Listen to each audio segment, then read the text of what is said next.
bien, tenemos el gusto de recibir a Martín Intamuzú, él es el presidente del SODRE. Estaremos repasando obviamente de todos los desafíos que tiene en este cargo.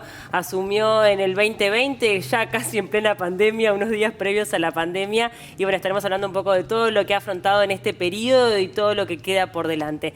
Gracias por acompañarnos. No, por favor. Y también la idea es conocerlo un poco más, hacer un repaso de su vida, de su carrera, porque él es bailarín, es gestor cultural, es director, trabajó en comunicación, un hombre bastante multifacético.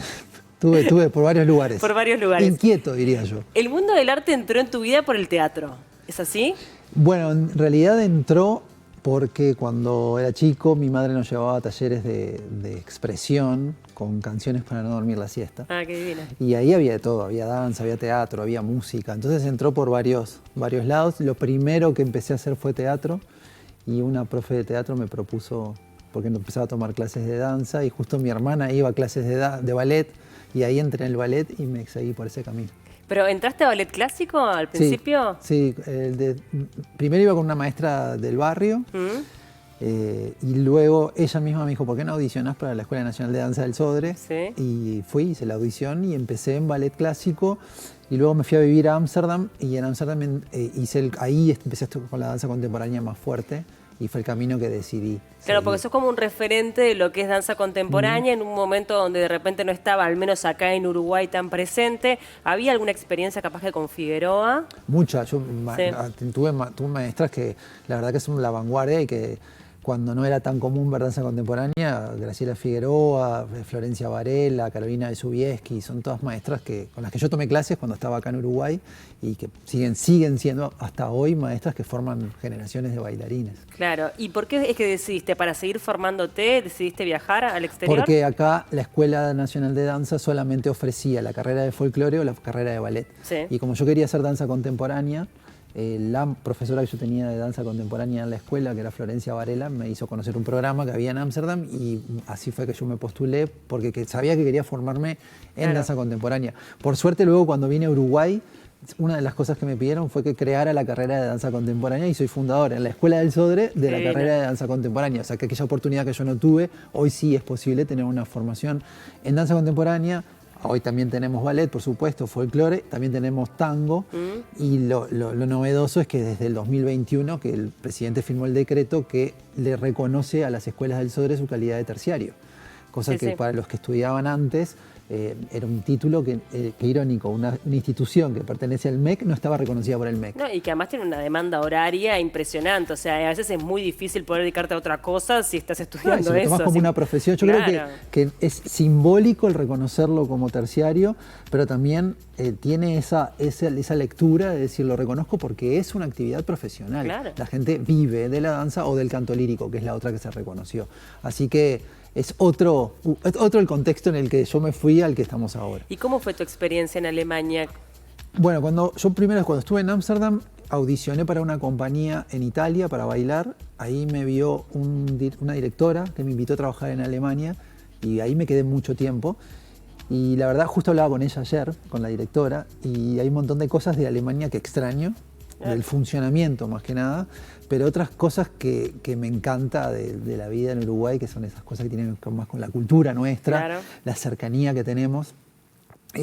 Allá no era tan así. Entonces, tengo como una idea de que hay como otro nivel de excelencia y de exigencia, ¿puede ser? Puede ser también. Capaz que ahora no tanto, pero en su momento. En su momento sí, y también las condiciones en las que uno trabaja eran otras, ¿no? Claro. Entonces hoy tenemos el auditorio, pero en el momento donde no estaba el auditorio del SODRE, las condiciones en las que se trabajaba acá para el arte y más para lo independiente, todo es con muchísimo esfuerzo, tenés que gestionarte el lugar de ensayo, tenés que gestionarte los diferentes equipos técnicos que tienen. Entonces, en eso había una gran diferencia. Por suerte, todo está mejorando y se va profesionalizando cada vez más y es el camino que tenemos que seguir, sin duda. ¿Y por qué tenías siempre puesto un ojo en Uruguay? Independientemente de que estabas instalado, te iba bien, capaz que te podías radicar eternamente allí, siempre tenías ganas de volver. Bueno, por todo lo que hay para hacer acá todavía, ¿no? A mí eso me motivaba mucho a seguir aportando a la creación de valor, de ese valor agregado que tienen las artes, la creatividad en general en Uruguay. Creo que tenemos que trabajar mucho en eso que es la economía del futuro, el valor de las ideas. Acá hay gente muy creativa, con un potencial enorme y creo que también supongo que por eso después cuando yo dejé de bailar me llevó para la gestión, la comunicación, entender dónde había que poner el ojo para ayudar a cambiar esa cosa de, bueno, soy bailarín y de qué vas a vivir, no verlo a las industrias creativas y culturales como una industria, como una más, que claro, produce no solo conocimiento, sino que le produce valor económico y mueve la industria. Bien, independientemente de todo el trabajo que estuviste haciendo acá también como gestor cultural, generando cosas en torno a la danza en contemporánea, tuviste mucha visibilidad a través de los medios de comunicación cuando de repente te convocan para ser panelista de Esta Boca es Mía. ¿Cómo fue que aceptaste eso? Una persona que era totalmente en un mundo muy distinto al de la comunicación y la actualidad. Fue muy divertido, hice grandes amigos. En ese panel además que me tocó trabajar, imagínate, tenía de un lado a Glenda Rondán y del otro lado a Graciela Bianchi, claro, y estaba el Turco Abdala. Por favor. Entonces era un mix. Silvia Novarese. Y estuvo Andreoli Selva también en un Selva momento. Andreoli también hacía algunos días que no venía. O sea, fue muy enriquecedor. Con todos tengo una excelente relación hasta el día de hoy. Y la verdad que me gustó mucho, ¿sabes? Que yo lo veía como entrar en una función, porque además era en vivo, y viste que el vivo tiene esa cosa de la función, de la adrenalina, de que tiene que salir. Y sí, ahí estuve 2 o 3 años y después pasé a Verano Perfecto y con la misma productora, hasta que yo decidí que quería dedicarle más tiempo a lo que ya tenía un lugar mucho más puesto en la gestión dentro del Sodre y bueno, los tiempos no me daban y tenía que tomar una opción, entonces decidí Pero eso te dio, me imagino, que también cercanía con la gente, mucha, ¿no? La gente sabe quién sos, te ve en la calle y te reconoce por ese periodo, ese pase por la televisión, que capaz que lo tomaste como un valor agregado al momento de la gestión, ¿no? Absolutamente, y lo veías también en las funciones. Si yo estaba en el canal y decía que iba a hacer una función de algo, veías que la gente va. Claro. O sea que eso de que los medios tradicionales ya no están, es mentira. O sea, la gente mira tele, la gente mira los programas y ahora mucho más con la accesibilidad que hay desde cualquier plataforma. Claro. Y sí, quizás le llegué a público que no le hubiese llegado de otra manera, como diversificar los canales de comunicación. Y es interesante porque también tiene que ver con tu visión de la gestión de la cercanía, ¿no? De lo popular, de que el arte no es esa cosa elitista, absolutamente inalcanzable, sino que forma parte de... Hay mucho para trabajar ahí. Nosotros lo sentimos mucho en el Sodre. Hicimos un estudio de públicos este año que lo publicamos, está en la página web del Sodre, se puede descargar y que da datos interesantes. Todavía no le accedemos hay un segmento de la población que ve al Sodre como algo elitista, lo que yo siempre cuento, una persona que te dice no voy porque no tengo que ponerme. Entonces que eso no sea un impedimento, que no sea una barrera que te impida acceder a bienes y servicios que está creando el Estado con los mismos impuestos que pagas vos. Entonces, porque no tengas que ponerte no puede ser una barrera para asistir. Y esa diversidad de públicos que nosotros estamos buscando se genera con diversidad de contenidos en el escenario. Por eso el Sodre tiene que entenderse como una institución plural y diversa. Bueno, estuvieron con Carnaval. Tuvimos Carnaval en el verano, estrenamos este jueves West Side Story, un musical con dirección de Rodrigo Garmendia. Estamos trabajando en un festival de artes inclusivas junto a un conglomerado de institutos europeos, EUNIC, primer festival de artes inclusivas que se hace en el Sodre. Entender que, bueno, tenemos un ciclo todos los meses, se llama Sala de Comediantes, que trabaja el humor. Tenemos diversidad de propuestas, muchas de ellas son gratuitas, o si no son gratuitas, nos permite el hecho de ser un aparato público tener precios accesibles. O sea que un musical, la entrada más cara para West Side Story es 800 pesos, claro, cuando esos espectáculos en el mundo salen caros. Entonces creo que tenemos que empezar a romper las barreras. Y no creo que sea simplemente con cambiar lo que programamos, creo que nosotros tenemos que acercarnos, hablar con la gente, preguntarle de qué manera podemos colaborar a que se acerquen quizás a ver una orquesta sinfónica por primera vez. Sí, que viene un poco también, al menos el tema de la danza, ligado a lo que hizo Julio Boca, ¿no? Que en algún punto también, primero que masificó, porque a ver, Julio Boca es muy conocido, entonces llegó Julio Boca a Uruguay y es la noticia, está en la tapa de todos los diarios. Y además creo que hubo una gestión allí de acercamiento, ¿no? Totalmente. Igual cuando uno ve los números o ve, por ejemplo, un estudio muy interesante que hizo el CLAE sobre el público del ballet, todavía ve que hay oportunidades de mejora en algunas zonas donde el público no está viniendo. Por eso el ballet, antes de la pandemia, llegamos a hacer algunas poquitas funciones del ballet saliendo a los barrios, ¿no? Y había gente que, bueno, por lo menos ve y dice, nunca vi ballet, la próxima quiero ir al auditorio. Tenemos que generar ese vínculo, esperamos ahora con que se levantaron las medidas, Sí. poder retomar esos proyectos que nos acercan. Con el interior hemos ido con el consejo directivo a sesionar al interior y hablar con artistas. Y nos encontramos con artistas que dicen, a mí me encantaría llevar mi espectáculo al auditorio, pero yo puedo presentar un proyecto. Claro. Claro que podés.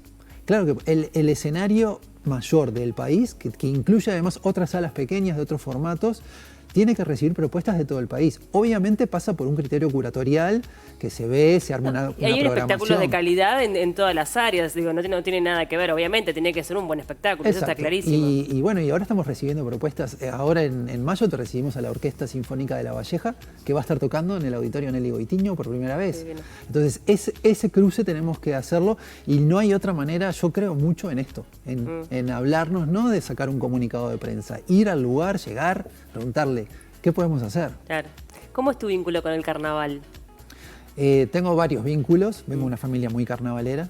Mi hermano sale en Asaltantes con Patente, que ganó. Mi hermana Daniela es la vestuarista de Asaltantes, o sea, en eso ahí ya estoy... Ya estás, o sea, desde el vamos ya estás ya muy estamos. metido, digamos. Familia muy carnavalera. Yo trabajé en carnaval como coreógrafo un par de veces, experiencia muy alucinante, muy distinto a los procesos que yo hacía en un teatro donde todo te lleva como más tiempo, en el carnaval es más rápido, resolver más, y otro público, distinto al... Entonces creo que igual el Sodre, por ejemplo, tiene una gran tradición, hasta el día de hoy tenemos bailarines, músicos, coreutas, que salen en carnaval, pero parece que a la gente no cree que esos dos mundos puedan coexistir. Mirá que cuando tuvimos críticas muy duras de decir vamos a llevar carnaval al Sodre, la gente decía, se salía espantada, ¿cómo carnaval en el Sodre? Y sí, ¿por qué no?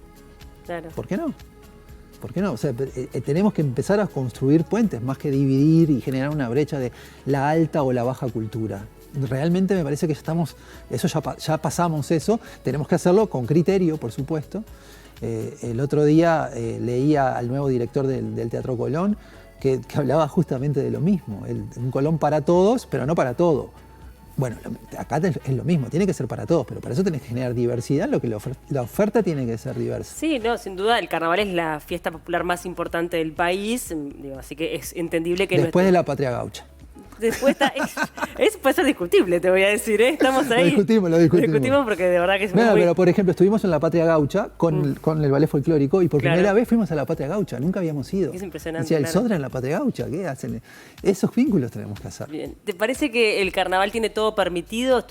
Fue tan polémico en este último tiempo el tema de lo que se dice o no, el humor, lo políticamente correcto, la susceptibilidad. Carnaval es carnaval. Yo tengo hace como 12 años escribí una carta abierta de donde fui como muy crítico por algo en particular, un personaje, nada con el actor, sino con el personaje, y como en algunos términos creo que reírse de la condición de otra persona no me parece adecuado.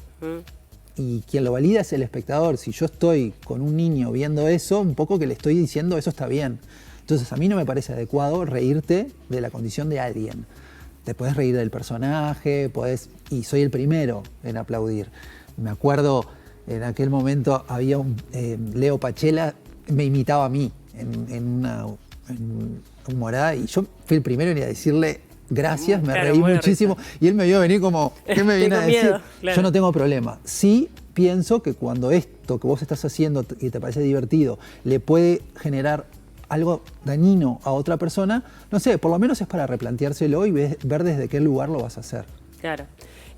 Hablábamos un poco al principio de todos los desafíos que tuviste como presidente del Sodre al comienzo de la pandemia, donde había mucha incertidumbre, obviamente se cerraron todas las salas. ¿Cómo lo viviste internamente? Es decir, bueno, asumo, a ver, logro que me den esto, que en realidad es un logro profesional, me imagino, y también un desafío para generar un montón de cosas, ideas que tenías en la cabeza y te cierran las puertas. Sí, fue duro, ¿no? Porque nosotros veníamos trabajando en el plan para el Sodre con quien ahora es ministro de Educación y Cultura. Veníamos trabajando hace tiempo, bueno, vamos a hacer esto, ¿verdad? Y llegamos el 2 de marzo y el 12 cerramos. El 12 hicimos el estreno de un tranvía llamado Deseo y el 13 de marzo cerramos las salas. Y el otro día encontré como viste esto de que Facebook te recuerda cosas, y un aviso nuestro que decía por 15 días cerramos las salas. Y mirá, estamos a 2 años, ¿no? Sí. Pero fue una oportunidad también, lo vimos como una oportunidad, porque nosotros pudimos trabajar una planificación estratégica que está publicada en la página web, que no había, de todo el SODRE en su colectivo, tener a todos los directores en decir, bueno, ¿cómo nos vemos de acá a 5 años? ¿Y cuáles son las estrategias y las acciones que vamos a hacer para llegar ahí y cómo lo vamos a medir? Y eso cada año se va a publicar para que la población acceda y diga, bueno, ellos quieren hacer esto, lo están haciendo así y hasta ahora van por acá.